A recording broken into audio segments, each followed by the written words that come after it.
En réalité, même le connu est incertain. Même l'option du connu est incertaine. On n'a aucune idée de ce qui va se passer, peu importe le nombre de paramètres qu'on maîtrise. C'est juste que maîtriser des paramètres donne l'illusion de savoir ce qui va se passer. Salut à toi, c'est Jenny, j'espère que tu vas bien. Je te souhaite la bienvenue dans ce nouvel épisode, le numéro 480. J'aimerais qu'on parle aujourd'hui de faire le grand saut, de sécurité, des prises de risques, des prises de décision, des choix cornéliens assez intenses auxquels on peut être confronté dans notre vie. Et j'aimerais parler plus particulièrement du fait que naturellement dans nos choix, on va avoir tendance très souvent à préférer le statu quo. Même si on est sur un chemin qui ne nous convient pas pleinement et qu'on est persuadé au fond de nous qu'un autre pourrait beaucoup plus nous convenir, plus nous satisfaire, qu'on y serait plus épanoui, on va avoir cette tendance à rester sur ce premier chemin parce que, en partie, on connaît les paramètres. Il n'y a pas vraiment d'inconnu dans l'équation. On connaît les variables. Et entre le connu et l'inconnu, ça semble évident, on va avoir forcément tendance à choisir le connu. Même si au fond de nous, il y a ce truc qui nous dit qu'un autre choix pourrait être bien plus excitant, pourrait nous offrir bien plus de kiff et à bien plus de potentiel. Et j'aimerais t'aider aujourd'hui à voir les choses, à appréhender ce type de grande décision d'une manière légèrement différente. Et on va voir ensemble comment on peut jouer tous les deux autour de cette idée. Évidemment, comme toujours, avant de démarrer, je te propose d'être à l'écoute de toi-même durant ce contenu, de voir ce qui se passe à l'intérieur, sans juger, sans donner d'avis. Et concernant tout ce que je vais te raconter, garde avec toi tout ce qui te parle, sens-toi pleinement libre de jeter tout le reste par la fenêtre. Alors pour donner un peu de contexte, j'ai quelques exemples qui me viennent en tête. Le plus gros serait peut-être celui qui implique une forme de rupture dans notre vie. Quitter son job par exemple, pour se lancer dans une aventure plus entrepreneuriale. Peu importe l'intensité, ça peut être quelque chose d'assez petit qui nous tient à cœur, ou ça peut être un gros truc, très, très ambitieux, vraiment peu importe.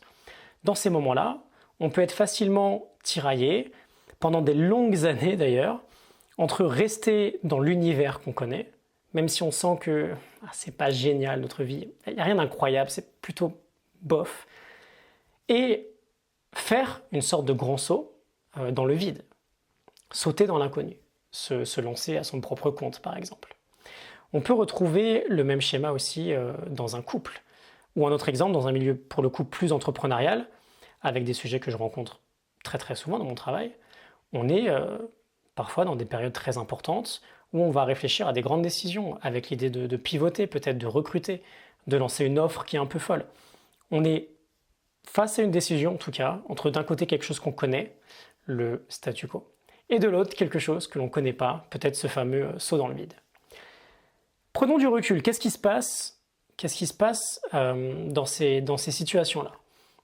On a toujours l'impression, en face d'une direction complètement nouvelle pour nous, de devoir choisir entre d'une part cette incertitude de l'inconnu, du nouveau chemin, et d'autre part cette certitude du connu, celui sur lequel on est actuellement.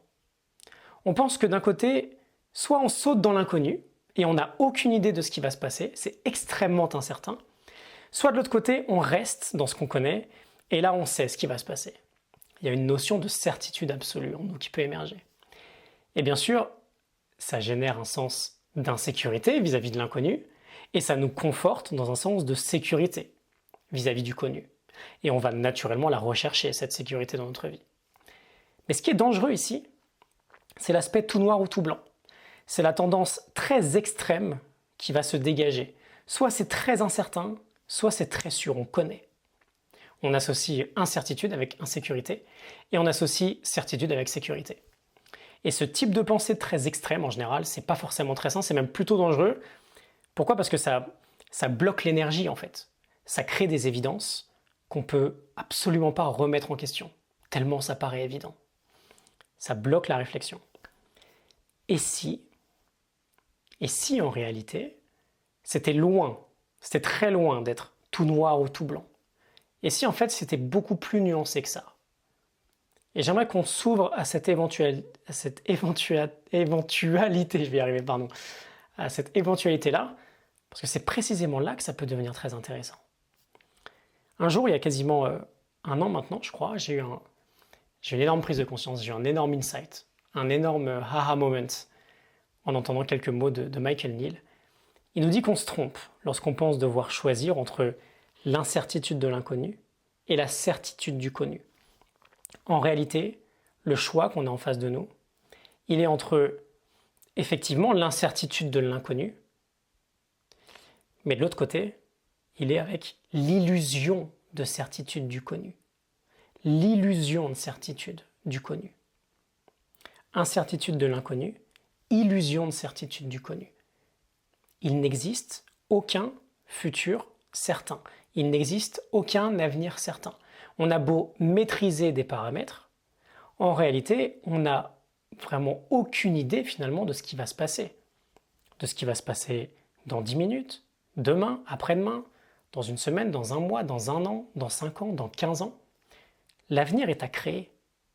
Il n'y a rien d'écrit obligatoirement dans notre sens. En réalité, même le connu est incertain. Même l'option du connu est incertaine. On n'a aucune idée de ce qui va se passer, peu importe le nombre de paramètres qu'on maîtrise. C'est juste que maîtriser des paramètres donne l'illusion de savoir ce qui va se passer.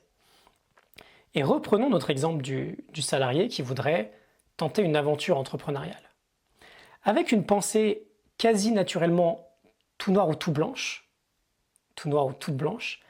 il pourrait se dire « Ok, choix A, je reste, je sais où je vais, j'ai un emploi, je sais que je vais être payé tous les mois, ma sécurité financière est assurée pour les prochaines années, elle est connue, etc. Choix B, je pars, et là c'est nimp, j'ai aucune idée de ce que je vais même être capable de faire ou de ce que je vais être capable de me payer rien que dans 3 mois. » Bon, dit comme ça, là on a un blocage d'énergie. Là c'est clair que le choix il est vite vu en fait. Et c'est ce qui fait qu'on reste facilement dans une forme de statu quo. Parce qu'il n'y a pas vraiment de choix, c'est trop évident. Bon, en réalité, si on est plus juste, la différence entre les deux options, elle est beaucoup plus nuancée. Tout d'abord, ce choix A, il n'est pas si sûr que ça. La boîte qui m'embauche peut couler, mon secteur peut s'effondrer. Ça se trouve, dans 5 ans, ma compétence principale, elle vaut plus grand-chose, parce que le marché a tellement évolué. Et ça va vite aujourd'hui, tout ce qui se passe. Bref, j'ai l'illusion que parce que je connais, il y a une forme de sécurité infinie en fait. Mais c'est faux. Il n'existe aucun type de sécurité infinie. Et ensuite, le choix B, ce choix n'est peut-être pas non plus si incertain que ça. Et peut-être que d'ailleurs, je peux aussi réfléchir à la sécurité que je pourrais moi-même trouver dans cette direction-là, aux options multiples qui peuvent s'ouvrir à moi. Okay, plutôt que de m'arrêter à noir ou blanc, où du coup, on ne réfléchit pas, on ne s'ouvre pas, la pensée est bloquée, parce que le choix est trop évident. Et du coup, ma question c'est, et si c'était pas aussi évident que ça? La façon, par exemple, dont je vois les choses de mon côté, la façon dont cette distinction m'apaise beaucoup, elle réside dans le fait que dans ma vie d'entrepreneur, je suis amené à faire des choix parfois audacieux très régulièrement. Je suis amené à tenter des choses, à lancer de nouveaux projets. Et à chaque fois, et c'est inévitable, ça crée des impressions de saut dans le vide, de saut dans l'inconnu. Ça fait peur.